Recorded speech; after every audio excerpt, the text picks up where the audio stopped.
Isn't that interesting how your body your body has wandered so far away from its true self, its true authentic self, which is love, because it got so distracted by sadness, deep sadness. There's nothing wrong with deep sadness, but if you carry that around for long periods of time, it is going to make you sick.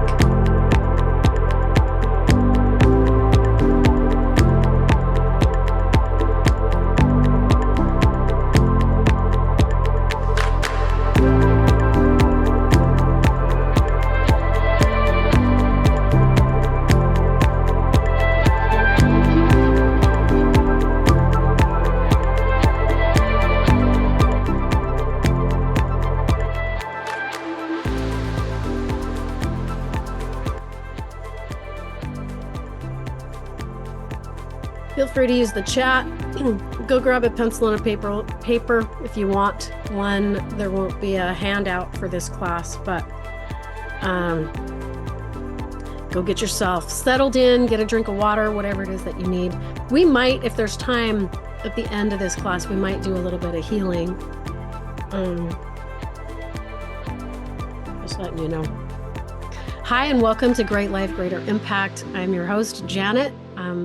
I am not looking for a huge following, but I am seeking to open up a space where like-minded individuals can come together and experience like-minded, edifying content. And I'm hoping that some of this content that I prepare for you guys and the people that we bring into these conversations is edifying to you in some way, that it will bless your lives and help you on your journey moving forward.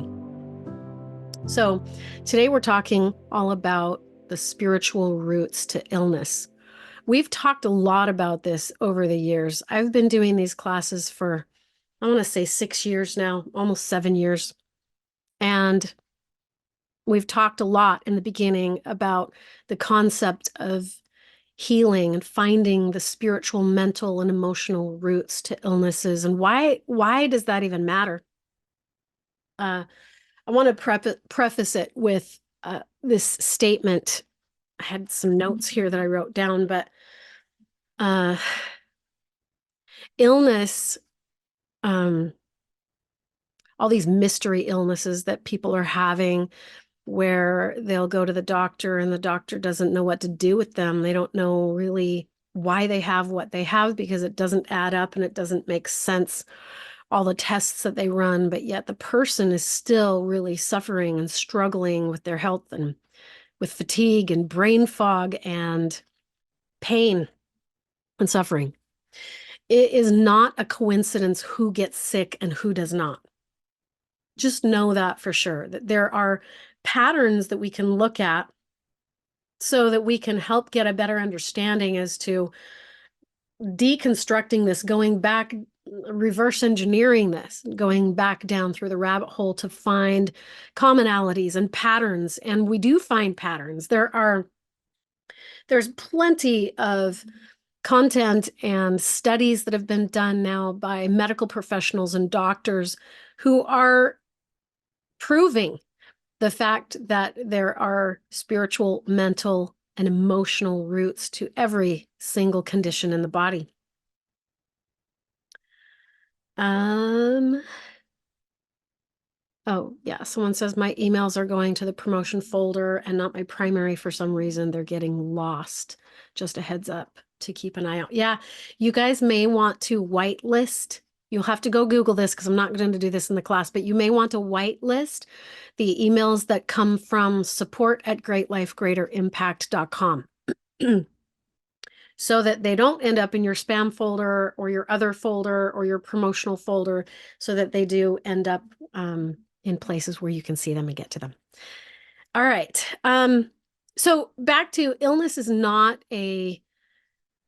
it's not a random or mysterious problem that just comes over random people for no good reason.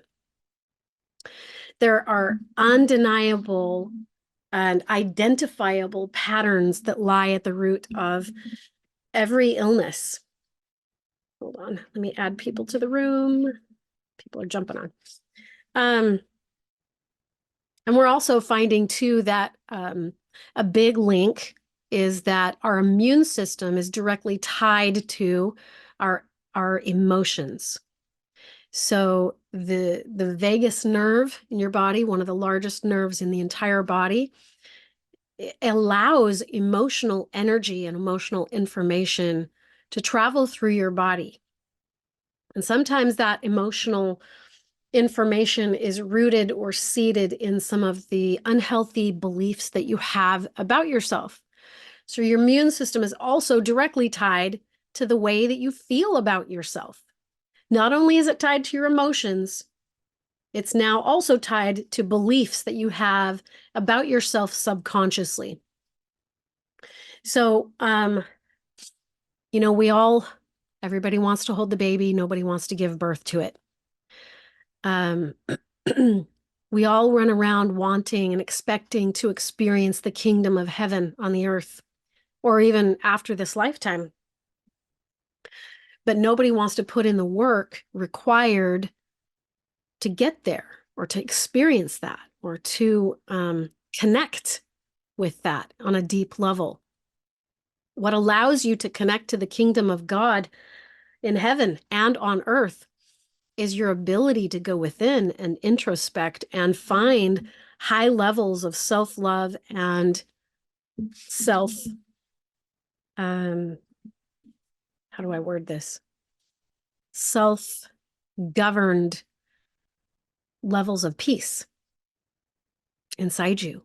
Those are the things that induce spontaneous healing in your body. So if you're suppressing feelings, hold on. If you're suppressing feelings, whatever they might be, as intense as they might be, you are suppressing those in order to give in to get along, or to make other people feel safe, or make other people feel comfortable around you, or you're doing that at the expense of your own authenticity. And anytime you do something at the expense of your own authenticity, the result is going to be some form of distortion in your energy field and in your cells and in your body. That translates into sickness. These things come with biological consequences. And I just realized, you know what? We didn't even start with prayer. You guys need to do better at reminding me to kick us off with a prayer. If anybody would like to volunteer for that, I would be open. If not, I will just do it. But I would love for those of you who feel impressed to be thinking about closing us off also with prayer. All right, do I have any takers? I'm just going to wait a couple more seconds, see who drums up the nerve to pray vocally. I'll do it, Janet. Awesome. Thanks, Lisa.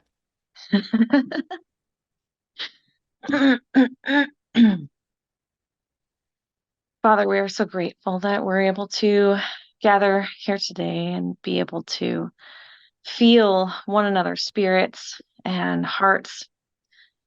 We ask that we can be taught from both sides of the veil, from the words that Janet feels inspired to speak, and also from our guardian angels on healing and being able to find peace in each of our lives, because it is such a personal thing for each of us. And so that we can bring that peace in a world that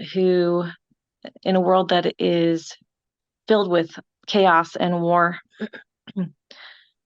Father, please give us the keys how to find that peace and joy within ourselves, so that we can emanate that out to our family and friends. We ask that this class will be protected, and that we will be able to uplift and share, feel comfortable to share with one another, but also be bold and vulnerable at the same time. And so very grateful for this tribe, this community.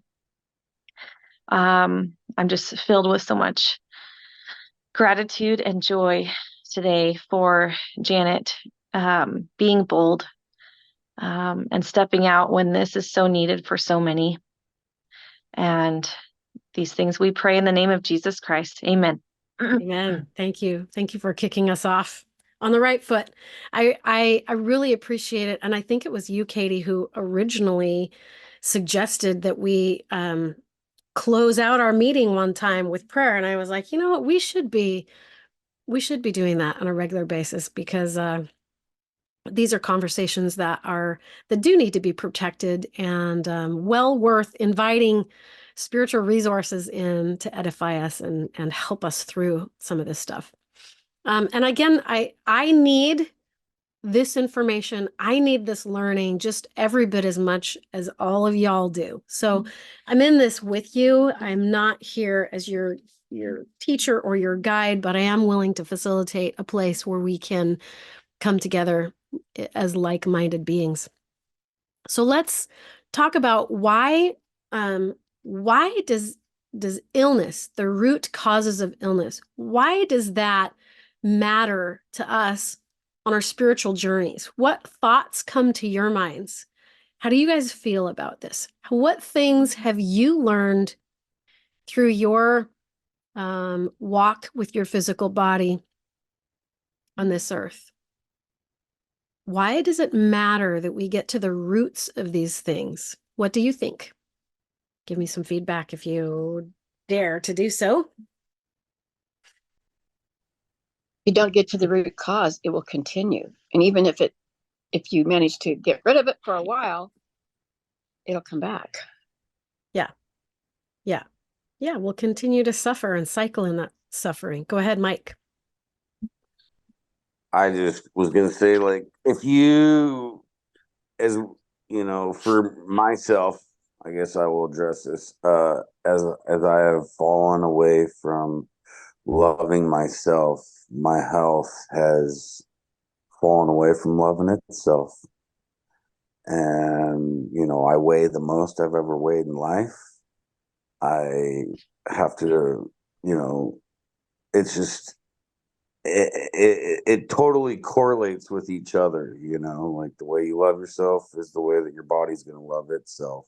Yeah. And so it's time to get back on track. Yeah, I agree. In fact, there are doctors now who are saying those things directly, that your health, your immune system is directly tied to the way that you feel about yourself. And it's also directly tied to your emotional centers, all of the different emotional centers that we have in our bodies, including the chakra systems. Those are things that are directly tied to your immune system. So it does matter, and it is linked directly to our spiritual progression, our spiritual maturity, and our spiritual ascension. It's one of the things I feel like I learned early on, because I battled with autoimmune illness for so much of my life. And in some ways, it's kind of embarrassing, because when you go look up what the spiritual roots to that stuff, all the stuff that I had, the baggage I was carrying, it's embarrassing, because I was not sovereign. I was carrying around a lot of I'm not enoughs. I was sacrificing my own authenticity to please others, or to get others to like me. People that were really close to me, I wanted their esteem, I wanted their affection and their approval and their attention. And the only way that I felt like I knew how to get that, because I felt that I was so not enough, was I had to compromise my own authenticity. And that's on me, right? And in the process of all of that, I lost the connection with myself. I lost connection with myself. And, when you're carrying around a lot of these unhealthy, not serving you types of beliefs about who you are, and about who you are to God and who you are to other people, if those belief systems are causing emotional spikes in you on a subconscious level, that's going to come with biological consequences.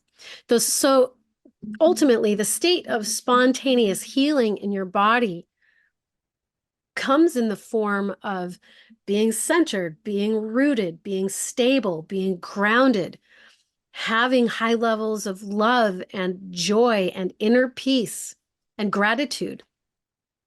You can tell when you're in a state of spontaneous healing because it feels really good.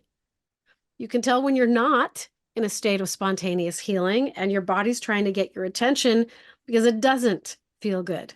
And I've been on that track for the last, I'm going to say 3 weeks or so, where my body is seriously trying to get my attention and I'm trying to listen. Oftentimes we find even people like me who I'm a facilitator for people to help them get to the roots of why their bodies are talking so loudly to them. But we have a hard time sometimes as facilitators finding our own gunk and dealing with that. So thankfully, I have people in my life that can help me with that. I prepared for you just a short little presentation. So I'm going to do a screen share here. All right. The spiritual roots to illness. Let's kind of get into this because I did prepare a few things and there are a lot of studies that you can research in regards to this as well. It's a fascinating topic. And it's a topic that I feel for me personally is what really opened the door. It was a catalyst. Being sick for so many years was a catalyst for me to experience greater levels of spiritual awakening. So all disease is rooted in self-rejection. It's rooted in why are you carrying around energy within your energetic field, within your physical frame that says, I'm not enough. I've said this for years and years and years to many of my students and clients. The farther away from your true soul's self you wander, the sicker you will be. And you can add anything to the term sick. Sick is just a distortion of who you really are. So that can come in the form of anxiety, depression, weight gain, addictions, autoimmune illness, and then all out virus and bacteria. And also accidents. Maybe you're attracting accidents where there's suffering and pain happening in specific regions of the body where your body's trying to get your attention and tell you something about what you've put there. Okay. Spiritual roots to illness. Your immune system is tied to the way that you feel about yourself.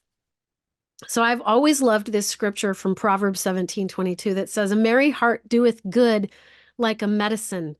Meaning when you're happy and you're full of ecstasy and excitement and gratitude and love and peace and joy, all of the fruits of the spirit, that is like medicine, not to just your soul, but to your physical body.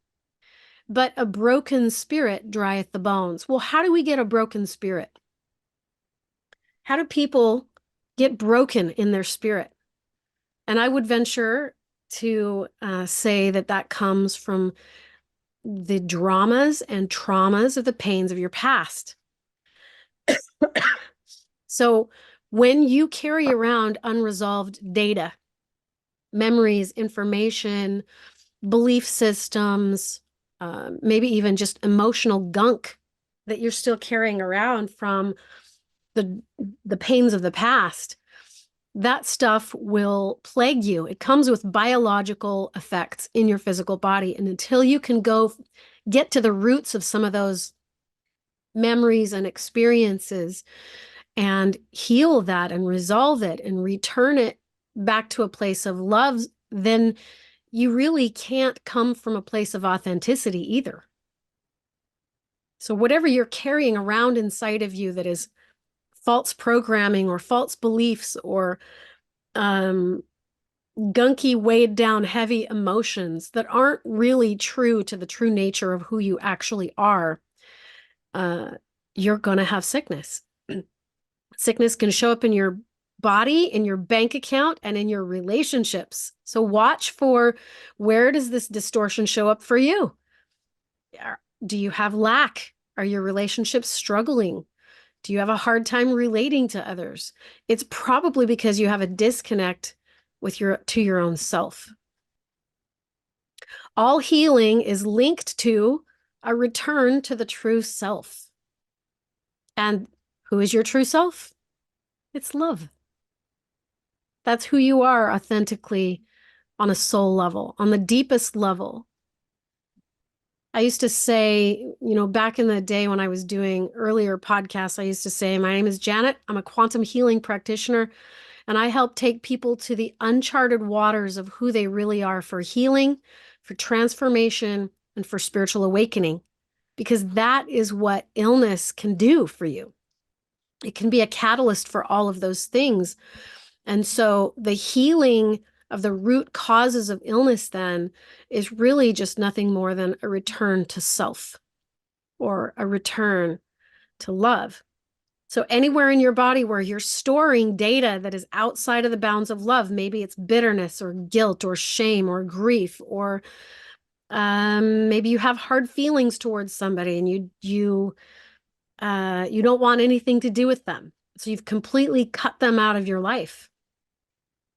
Well, that's probably going to cause some chaos in your energy field down the road. And that chaos in your energy field is most likely going to show up in the body, wherever that energy is being stored in your field. Okay. Our emotional centers are directly tied to the immune system. So I always tell people, the way that you feel about yourself and the way that you see yourself is directly tied to your body's immune system. And what is your immune system? Think about, let's go back to this, Proverbs 17:22, a merry heart doeth good like medicine, but a broken spirit drieth the bones. What's in your bones? Marrow. There's marrow in your bones. It's life force. It's what causes you to be healthy and thrive. So if your bones are dry, it means there's no marrow. It means your immune system can't do its job, which is to fix the body. So our emotional centers are directly tied to the immune system as well. So if your emotions are always these lower level emotions, and there's this constant hum inside of you, a constant buzzing of bitterness, self-rejection, insecurity, lack of love, whatever it is, guilt, shame, sadness, sorrow, anger, whatever it is that you're holding on to from the pains of the past, it's going to just create that distortion in your field. And over time, it'll become such an agitation to your physical body that your physical body will be like, hey, you're having a heart attack. There's a reason for that, right? It's because there are unresolved dramas and traumas from the pains of your past that your body's trying to get your attention. What happens when we have to suppress our authenticity in order to attach to those loving relationships that we want? We get sick. If you have to suppress any part of your true, authentic self in any way, shape, or form just to make someone else happy, you're going to get sick. One of my favorite doctors, Dr. Gabor Mate, you can find him all over on the internet. He's got a lot of really great YouTube videos, but he's one of my favorite. I love listening to him. He wrote a book called The Psychology of Illness. And one of the things that he said in his findings, because he's done a lot of research in regards to the psychology behind why people have illness. And he was one of the ones who said that it's not a coincidence who gets sick and who does not. He said some of the indicators, especially for women, he was talking in this specific talk that I was listening to, he's talking about women, and he said people, or women in general, who are hyper focusing on the needs of others while ignoring the needs of their own. He said this is a major risk factor for developing serious illness when a woman is hyper-focusing on the needs of others while ignoring her own. Compulsive identification with the duties and roles and responsibilities rather than the needs of the self is a major risk factor for illness. Compulsive identification with duty, roles, and responsibility rather than meeting the needs of your own authentic self. The suppression and repression of healthy anger is a major risk factor for life-threatening illness like cancer and autoimmune disease. Okay, so this is me. This was my life for a long, long time. I went through 25 years of autoimmune illness, and I didn't realize it was because I was trying to be too nice to everybody so I could please everybody and make everybody happy. You know what that equates to? That meant for me, subconsciously, I was taking responsibility for everybody's emotions but my own. I was responsible for how everyone in the world felt except for my own feelings. And that's what made me sick for all of those years. And it took a tremendous amount of humility and courage to go inside and go, oh, whoops, I did that. I didn't even realize I was doing it. I didn't do it on purpose. I didn't know that I was doing that. So I don't think it's healthy to sit here and blame ourselves for doing those things when we really don't know. But at the same time, it's very healthy to be introspective and take a look inside as to what's going on.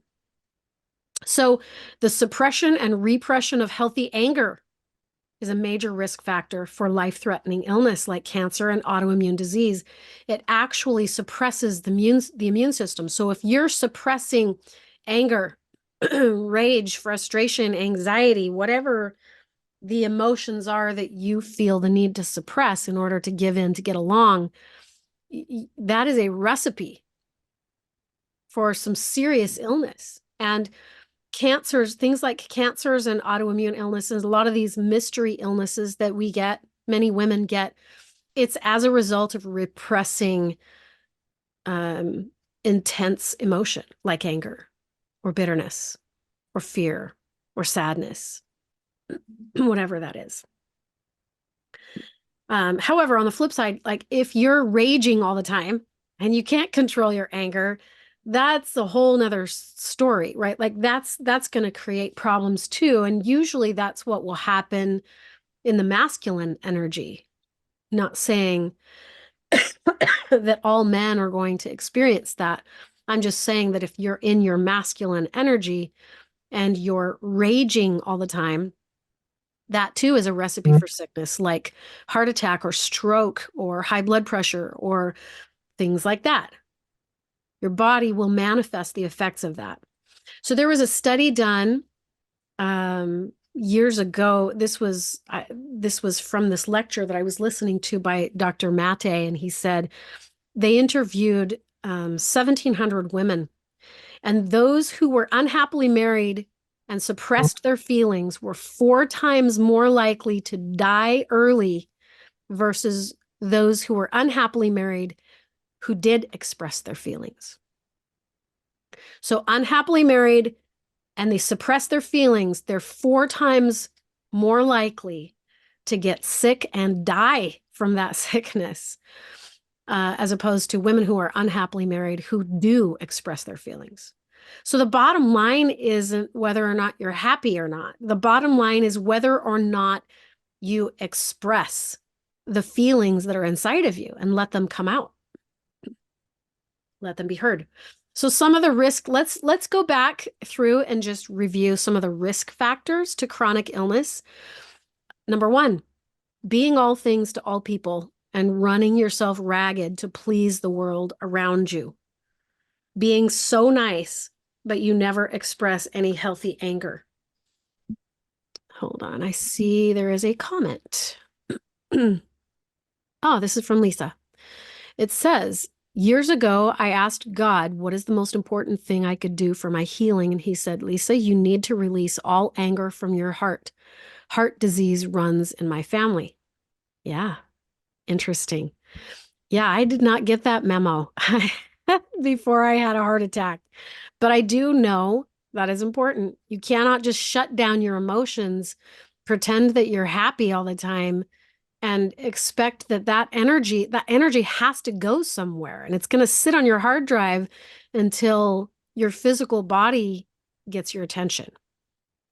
Loretta says, the author and NDE experiencer Anita Moorjani, I hope I spelled that or said that right, died from cancer. On the other side, she realized she developed cancer from treating herself as a doormat to others. She returned to her body and healed in a few days and was determined to love herself. Wow. That's so powerful. Thanks for sharing that, Loretta. Appreciate that. Let's go back to some of the additional risk factors to serious chronic illness. People pleasing, being responsible for how everybody else feels, feeling that you must never disappoint anyone. Emotional isolation and stress links to breast cancer. Also, bitterness and unforgiveness leads to breast cancer as well. You cannot separate the person from their environment. So what I do when I'm working with some of my clients is I'm going to be asking them questions like, what was your upbringing like? How did you handle stress? What was the condition of your upbringing? What were the stressors? How did your parents handle their stress? How did they deal with things? Was there, if there is an overabundance of stress hormones in your body, that's going to definitely deplete your immune system to the degree that you're going to find yourself in a state of illness. It'll give you things like high blood pressure and hypertension or tension in the body. Something, well, let's see what other slides we have here. Here we go.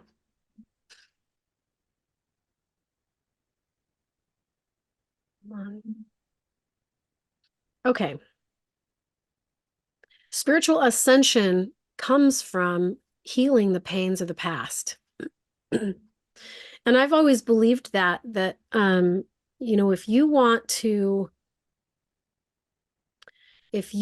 to elevate in the maturity level of your spirituality and your spiritual sovereignty, you have to do your inner work.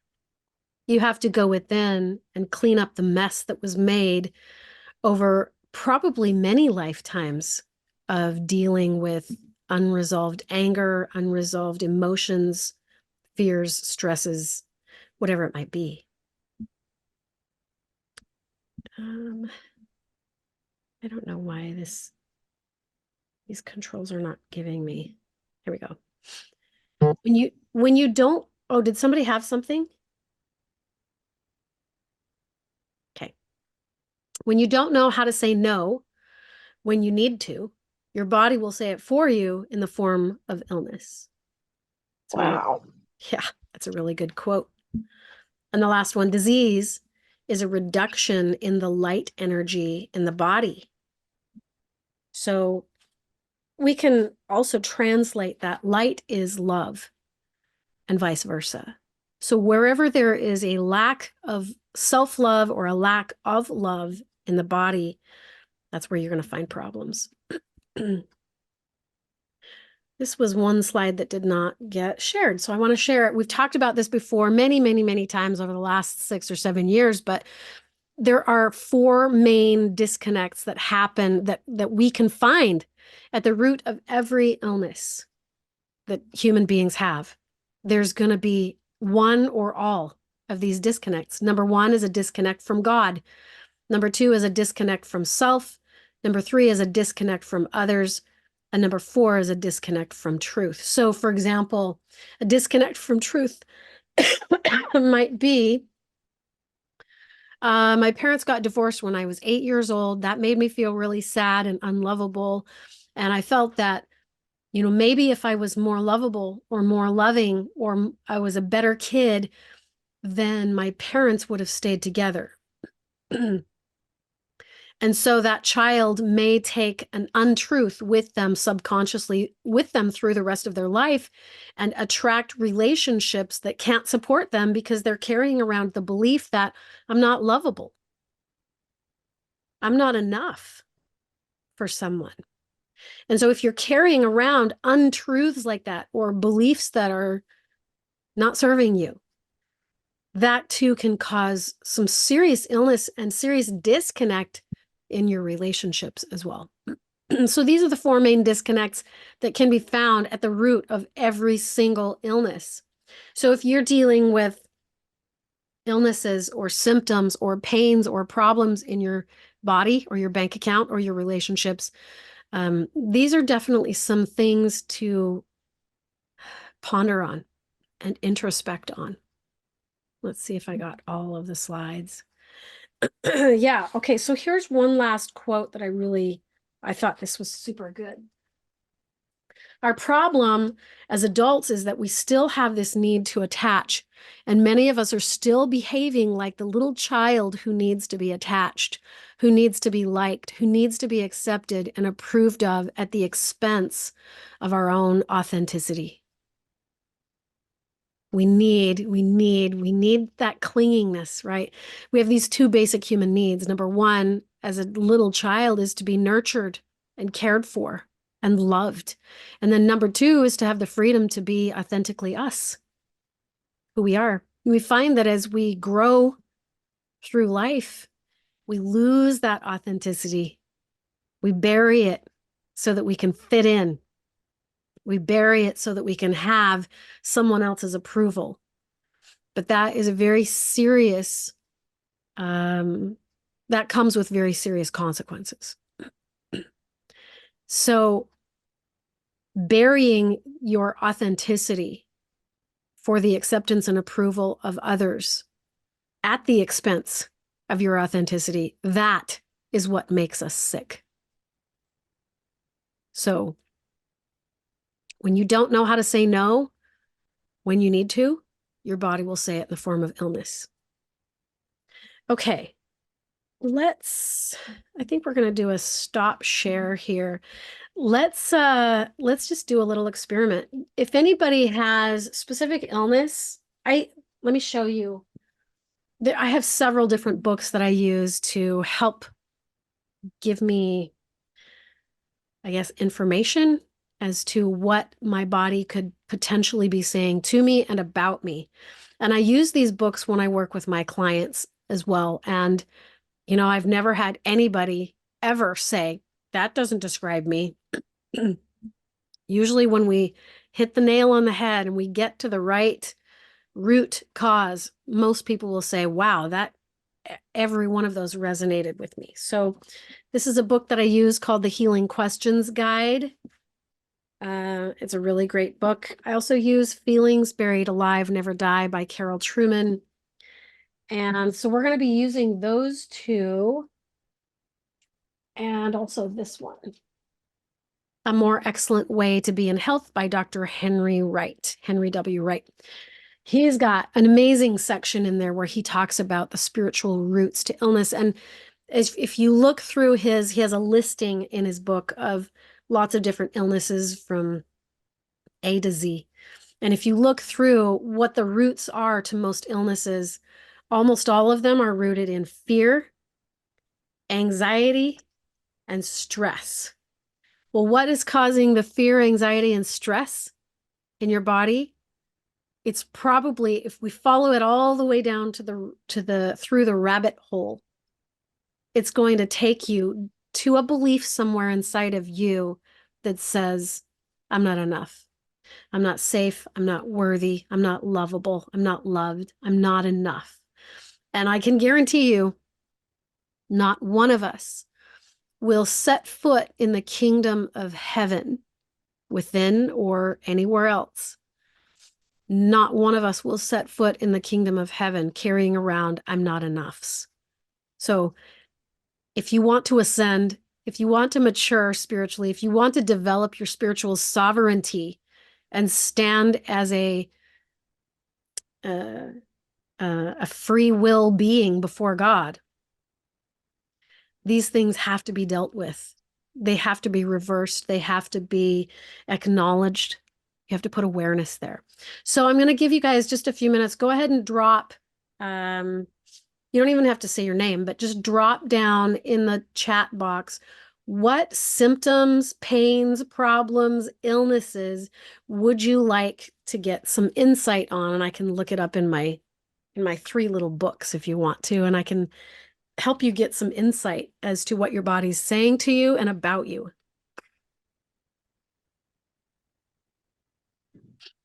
And I won't name names so that it won't show up on the replay over on YouTube. So let's see here. Just change these settings. Go ahead and drop them into the chat. If any of you are dealing with pains, problems, symptoms, allergies, right shoulder pain. Let's look that up.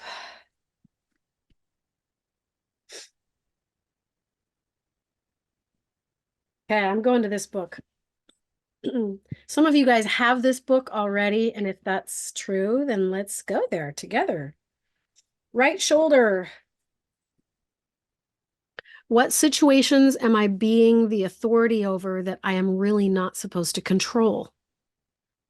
What will it take to meet the pressing requirements and meet my inner needs as well? Ooh, interesting, because that's just what we talked about, was repressing our own authentic needs in order to placate something else or someone else. Number 3, what will it take to return others' responsibilities back to them in a kind way, regardless of how they may react? That's interesting. So let's also go to actually, and if you could type into the chat, did any of those resonate with you? And let me know. Shoulder. Okay, so now we're in the feelings buried alive, never die. This is on page 266. Shoulders. Bearing burdens that don't belong to you. Life is too great of a burden to bear. Carrying stressful responsibilities and lacking in courage. Left shoulder relates to family and right shoulder relates to financial. So, Oh my. yeah, what do you think about that? Drop something into the chat if any of those resonated with you, or if you felt like, oh, yeah, that could be. There's definitely something there that I need to work through. Anybody else have any other symptoms? She says, you know they did. Haha. Well, I know, but that's funny. All right, anybody else? Oh, come on. What have you got? Anybody else have any symptoms, pains, problems, body parts, illnesses, anything specific? Loretta says tired. Let's see. Let's go to fatigue and see what that says. We'll start here. Fatigue. Resisting life, feeling bored, not enjoying your place in life, experiencing burnout in either a job or a relationship. So if you feel burnt out, you're going to feel tired.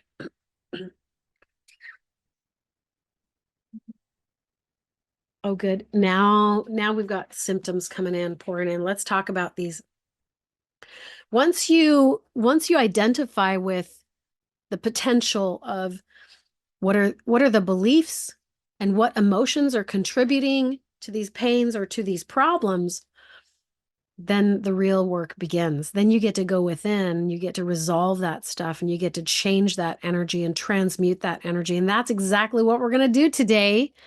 An hour after this class, over on my website, greatlifegreaterimpact.com, we're going to be doing some of our inner work today. So let's go to fatigue.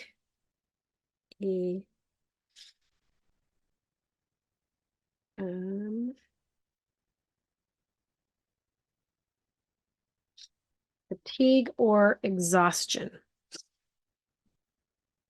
What value is there in resisting what life is trying to offer me? What would bring more excitement and purpose to my life?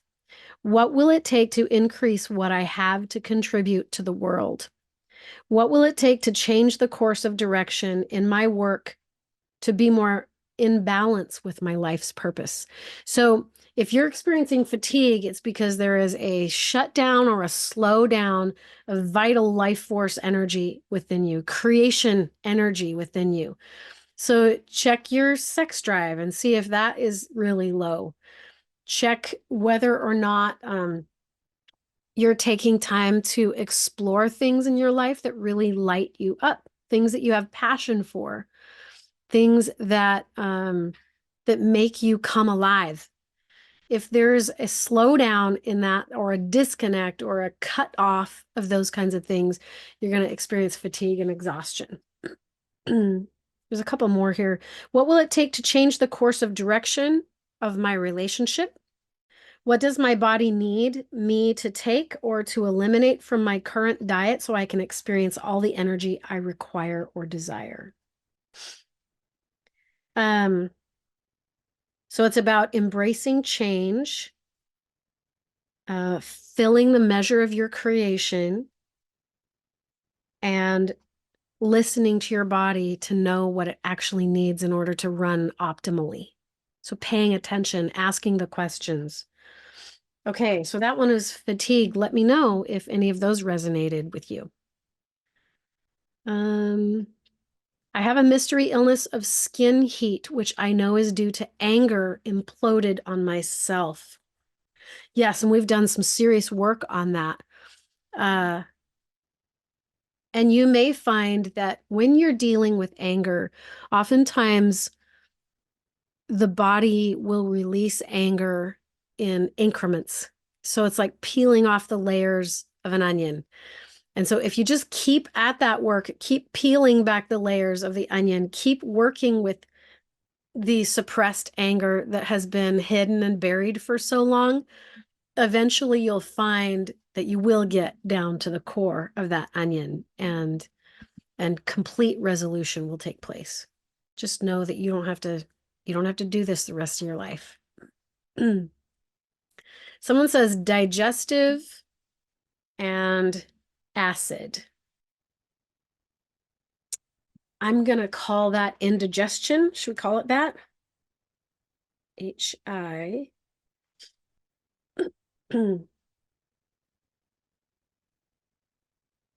Indigestion. Here we go. What is happening in my life that is upsetting me? Ooh, and only you know what is upsetting you. What burdens do I carry that are not mine to carry? What new information am I refusing to accept or assimilate? That's interesting. So your digestive tract is about breaking things down and assimilating. So if there are things that you're refusing to accept and assimilate, it's going to show up in your digestive tract. What does it feel like to feel completely adequate and qualified for what is happening in my life? So that again, that roots all the way back to I'm not enough, or I'm not worthy, or I'm not competent, or I'm not safe. So we have to address those, resolve those beliefs, and change them, transmute them into beliefs that do serve you. What value is there in attaching myself so deeply to the present situation? What can I do to release it?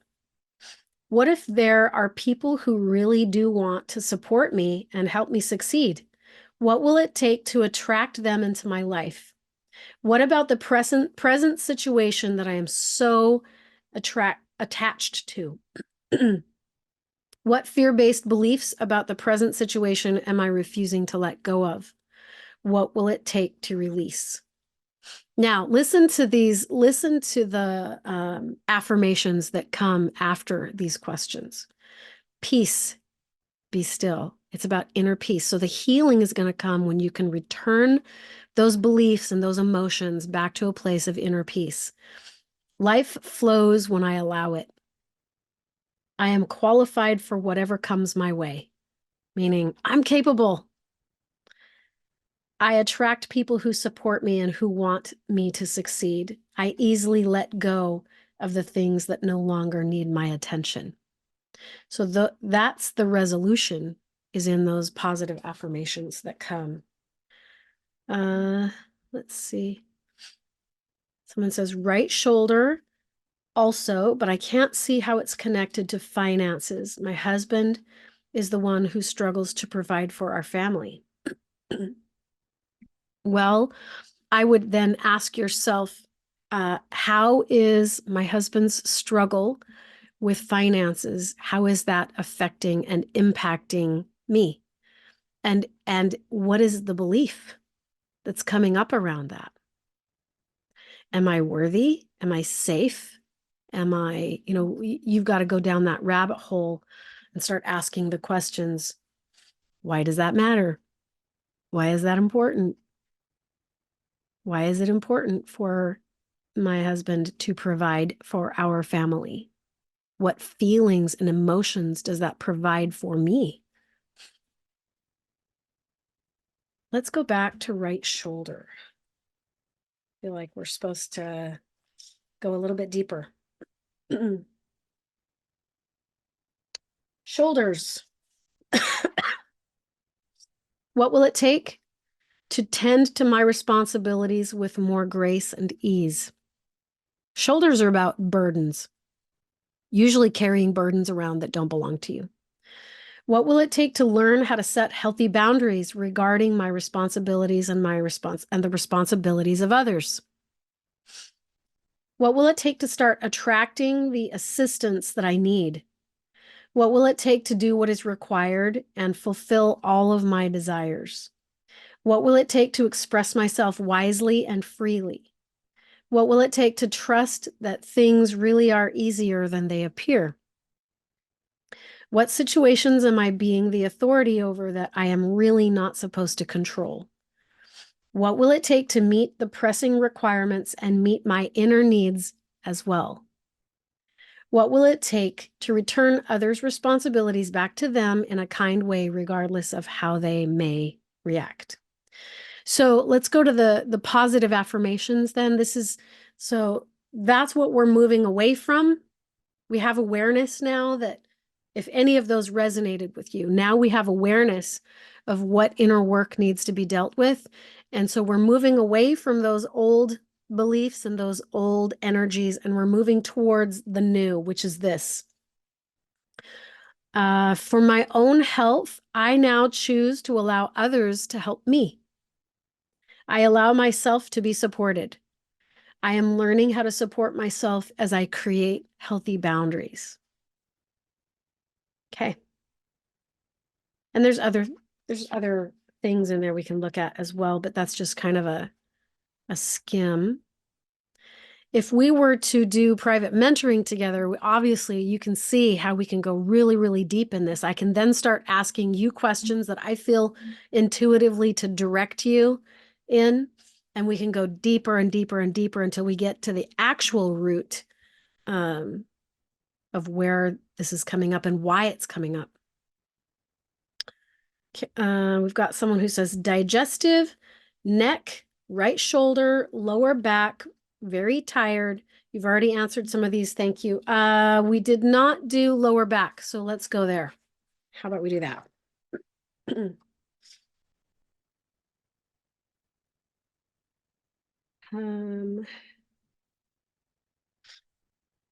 Back. What value is there in believing that I am alone or separate from those I love or from God? What will it take to feel more connected? Isn't that interesting? Because that goes back to one of the four main disconnects is a disconnect from God and also from self. How would my life be different if I could trust that I was supported by God? What will it take for me to get in alignment with God so I can receive the divine support that I crave? Because let's think about this. Your back, what does your back do? What does your spine do?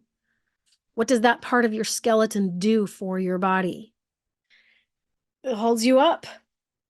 It's support. It's the support. Otherwise, you would just be a jiggly bag of jello rolling around if you did not have a skeleton or a backbone. What am I afraid of losing? And is that true? That's kind of a deep question. You may want to write that down and really just get introspective about that. What value is there in believing I need to do everything on my own? What would be a healthier and more interdependent outlook? What support is available to me that I am resisting or denying because I believe I have to do it all on my own? This is all has to do with your back. What will it take to convince me that I no longer need to protect my heart? Who is pressuring me? What will it take to address the pressure honestly and productively? What am I hiding behind my back in fear of being exposed? Oftentimes, back issues have to do with the pains of the past. So what are you hiding from the pains of your past that you haven't let go of? And maybe you're afraid of that being exposed. What will it take to be more honest with myself and others? What am I trying to get out of? What value is there in believing I do not deserve support or that no one will support me? What will it take for me to learn how to effectively manage my emotions? What value is there in attempting to control or dominate over others? What value is there in being over-dependent on others? What will it take to convince me that I am capable? Okay, so those are the energies that you really want to introspect and look at. You had, I think yours was lower back though, wasn't it? It was lower back. Okay, I'm going to read the actual positive affirmations for you on here. I am finding balance in my life. I release trapped emotions. I approach life with a balanced and equal view. I have now and will have all the support that I need. Lower back.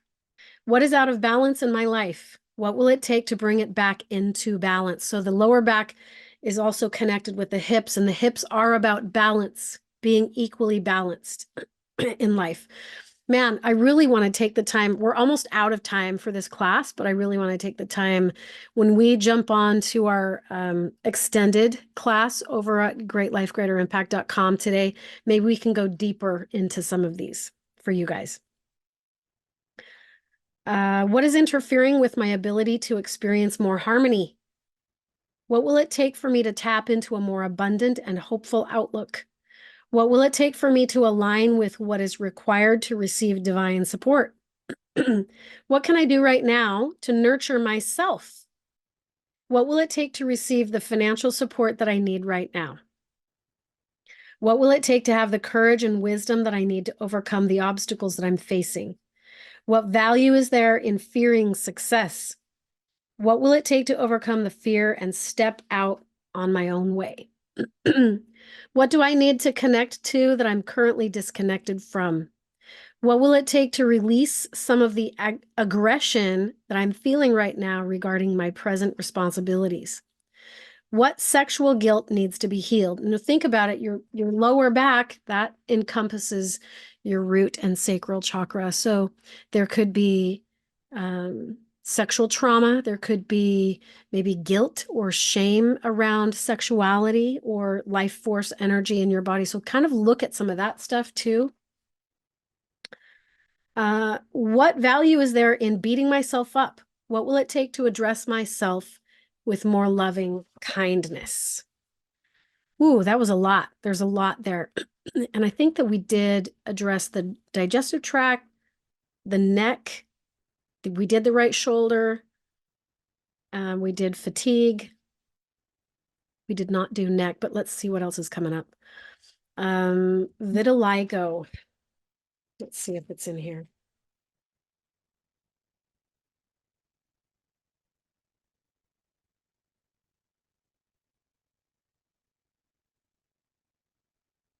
It is. It's a skin condition. So skin has to do with tolerating things. What will it take for me to feel like I belong? Interesting. What will it take for me to be willing to be more involved, vulnerable, and intimate with those around me? So those are the questions that we definitely want to ask so that we can get to the emotions that are sitting on your hard drive, so we can clear all of that out. And then we want to move towards I am a valuable gift to the world. What I have to offer is needed and wanted. I have the right to be here and to participate in life. Okay, we have a suggestion on a book. Oh, yes, this is a great, great book. The book is called Dying to Be Me by Anita Moorjani. I enjoyed it very much. It resonated with me and what you are teaching today. Yeah. All right. Karen, do you have a question or comment? Yes, what you brought up about lower back and sexual trauma or something like that. And I thought, I don't think that relates to me. And then I thought of my two children, I thought, is this possible, or is this a little crazy that, children come through that, through sex. And two of my children out of my four have totally rejected me, like I don't exist. Could that relate to that? Yep, absolutely can relate to that. Crazy. Often, yeah. And isn't it interesting that you knew that you're the one who came up with that and knew that somewhere innately or subconsciously in the back of your mind, it just kind of popped out. So pay attention to those and ask, maybe a question that you could ask is, why is it so important for me to be not rejected, but seen and heard and loved by my own posterity? Why is that so important to you? And if you could answer it right here, let's see if we can go down that rabbit hole a little bit deeper. Why does that matter to you, Karen? I think it's like a failure, a sense of failure, that two of my children have totally rejected me. Yeah. And how does that failure feel in your body? Where do you feel the sense of failure in your body?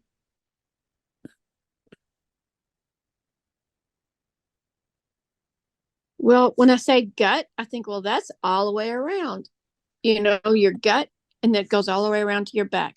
And recently I had the cancer surgery removing, and they took out 13 centimeters of my, of colon and rectal and that cancer that was there.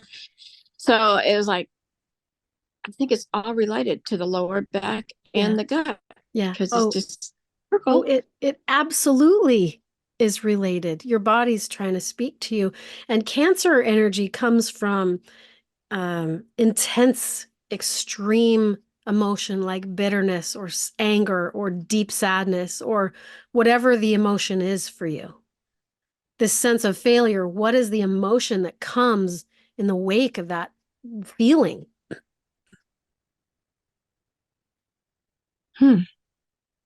Sadness. Yeah, it's deep sadness.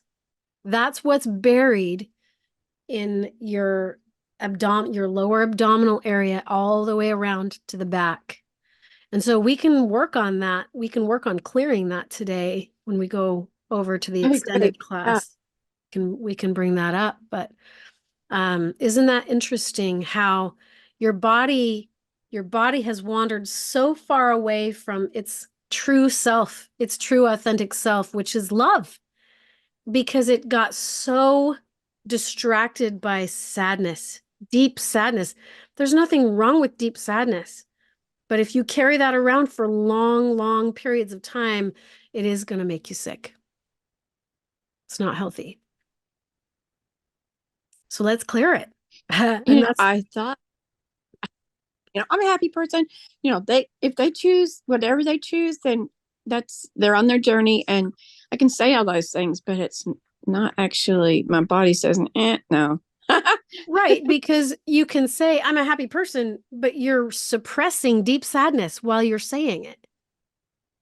And that's what this whole class has been about today, is anywhere inside of you where you're suppressing those intense emotions without expressing them, because they do need to be expressed. They do need to be validated. They do need to be seen and heard and felt in order for the body to release them.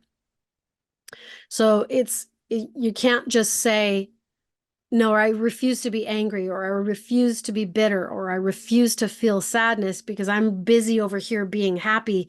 That's a false sense of happiness, because your true authentic self is saying, no, there's still unresolved information here. And it's kind of putting you into this hypocritical energy, or it's a dichotomy. You say you're happy, but your body is telling you something very, very different. And I am just as I'm not going to say guilty, because we don't do these things on purpose to our bodies and to ourselves. A lot of it is so very subconscious, and we're not doing it on purpose. We want to be self-loving. We want to have high levels of love for other people as well. But in order for that to really happen, we have to get to a place where we can resolve this inner conflict inside, find the deep sadness and say, I see you. I hear you. I'm going to sit with you for a moment. I'm so sorry that I didn't see you. I'm so sorry I didn't acknowledge you. Please forgive me. Thank you. And as you work through those energies and talk through those energies, talking to your body and working with your body and letting your body lead that process, then what happens? Now, who do you get to be? If you're not walking around in the world carrying around deep sadness or those deeper inner pains from the pains of your past, who do you get to be now? Your authentic self. You get to be you.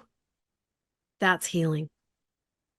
That's healing. And there's no better feeling than to be free, to be the authentic version of you, unapologetic. There's no better feeling than that. But we do have to introspect. We do have to have humility. We do have to have awareness of the things that we've put in here from the pains of the past. Because if you don't, you're going to repeat it. You're going to leave this life. You're going to come back into another physical body and physical dimension, and you'll do it again and again and again and again. So there's motivation for us. We want to spiritually ascend. We want to have spiritual maturity. We want to advance in our ability to love deeply and profoundly, because that's what's coming to this world, is deeper levels of love, but it comes through self-love first. And so if we want to get to those self-love levels, we got to acknowledge these things, feel these things, release them, and let them go. I'm going to give you 1, 2, 3, 4, 5, 6, 7 tips before I completely let you go for the day. I'm going to give you 7 tips for how I was going to wait and share these in the healing class, but I'm going to give them to you guys here today. Tip number 1, prioritize silence. Prioritize your time that you spend in silence. Number 2, be in still mode. If you want to heal this stuff, we've identified a lot of it. We've rustled it up. We've triggered some of it.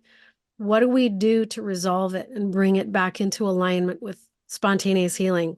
Number 3, learn to listen to your body. What is your body saying to you and about you? That's half the battle once you have awareness there. Number 4, be humble, be open, be vulnerable. Number 5, clear your space, clean your vessel. We know how to do that. We're going to do that today in this extended healing session. Number 6, learn ways to do your inner work. Learn ways to engage with that energy, learn ways to bring resolve to it, bring yourself back to a state of inner love and peace. Someone says, thank you, Mike. That was so beautifully said. Yes, it was beautifully said. And I think you did a really good job speaking your truth. The last one is keep processing. Keep processing the emotions and the energies and the beliefs, and be willing to take an honest look at what's coming up inside of you.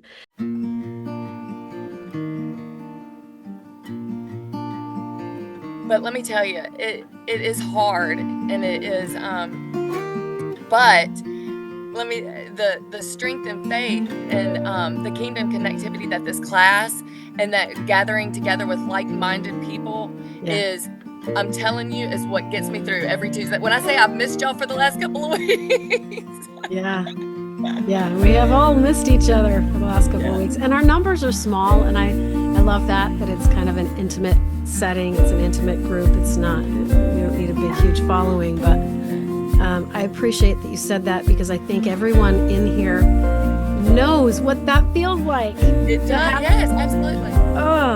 And it is so heart-wrenching to have to let go.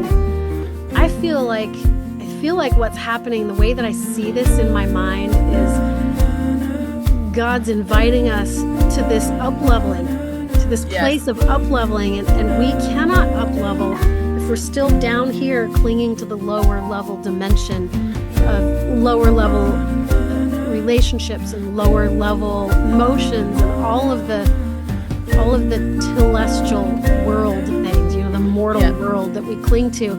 It is hard to let that go, because we've put so much meaning behind what relationship is, and yet we've sacrificed our ability to live in authenticity and to have healthy boundaries around those things, to the degree that it's almost like we worship these relationships that we've been conditioned to believe that they must stay at all costs, and they really don't have to stay at all costs. Sometimes when you are progressing and up-leveling spiritually, people will come into and out of your life during those times. It's definitely a show of free will versus obedience too, because everybody has free will to up-level or not. and to do the inner work is hard. You have to face the things, and and there is a lot of letting go. There's a lot of letting go in order to, I'm finding if I really want to nurture my relationship with Yeshua, I have to let go of everything else that I'm clinging to, that I'm putting ahead of him. And that can be spousal relationships, or relationships with your children and your grandchildren and friends and family and others. If anything trumps that relationship with God, it needs to be put back into its proper place so that there can be balance. Thank you for sharing that. And thank you for your prayer today. It was beautiful. Does anybody else have anything that they feel that they need to share or want to share?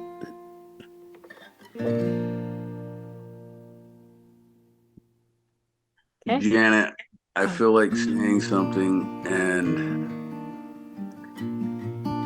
I'm going to address a comment that was made earlier. And in no means do I mean this to come across negatively or anything. And I'm not going to use any names, but it's going to be quite apparent. But there was a comment that was made about a spouse that's struggling to provide for the family. And that really hit hard for me. And I can't really tell, but I have a feeling I'm the only male in this group. But it's really, I just feel prompted to say, like, in a marriage, we're a union. And so it's like, what things can we do as a spouse support the other person in acquiring the means to provide for the family. And so it's really like looking inside ourselves, because at the end of the day, that's all that we can control. And this goes along with, you know, the comments of children that, you know, like, and so it's really what can we do as individuals to support the other side in whatever relationship it is, to build together as a team. Yeah. And as far as financially, it's like, are we in a kind and loving way encouraging our significant other or whoever the other relationship is to build upon themselves, to like prompt them to either continue education or create, you know, a loving kind interconnection with themselves. And you know, that goes with kids as well. You know, like, are we praying for them every day? Are we, you know, journaling, like, that they are on their own journey, but how can we put thoughts and feelings out into the universe for them to gain that healing faster, to love themselves more, and in return, like, it's gonna come back to us. Yeah. And I don't know if that all came out properly. I'm not the greatest at articulating my thoughts, but I just have been sitting here quietly going, okay, how can I say this in a loving, kind way? But I hope that it came across that way, because I don't mean it. I don't know anybody's situations or anything, but that's just what I felt prompted to say. No, and I'm glad that you shared that, because it is helpful for every single one of us, because we're all in relationship somewhere, somehow, with someone. So yeah, I appreciated that. I was in a conversation earlier this week where we were talking about what is Zion. A lot of us talk about the coming day, the golden age, the kingdom of God coming to this earth, and what that's going to be like when we're finally living according to the principles and tenets of God's kingdom here on the earth. And hallelujah, won't that be an amazing time for all of us? But somebody's response to that question, what is Zion? They said, Zion is allowing others to be their authentic selves without placing any judgment onto the other person. And I love that. We can speak our minds, we can speak our truths, but we can do it in a way that doesn't place judgment, good, bad, right, or wrong, onto someone else. Because all we're really responsible for is what's going on inside of ourselves. So I appreciated that you shared that there are ways that we can help our family members and our loved ones. I hope you guys have an amazing rest of your day. Thank you for engaging. Thank you for praying. Thank you for everything, for just being here. And let's grow this community. If you believe that there are other like-minded individuals that might benefit from being a part of these groups, this discussion that we have here every single week, then please share that with people that you think would benefit the most. Katie, did you have a comment before we close this out? I don't think so. I just hope everybody has a great week. Okay. I just noticed that you were unmuted, so I was just checking. All right, everybody, take care. Have a wonderful week. Thanks for everything. We'll see you next week. Bye. Thank you. I got an eye infection when I was out in Utah, and I looked like I'd been kicked in the face by a horse. And then I got back home to Missouri and ended up getting a strep throat. So I will probably be sniffing and coughing through this class. So now y'all know you can go look up strep throat and eye infection and see what's going on in my life. All right.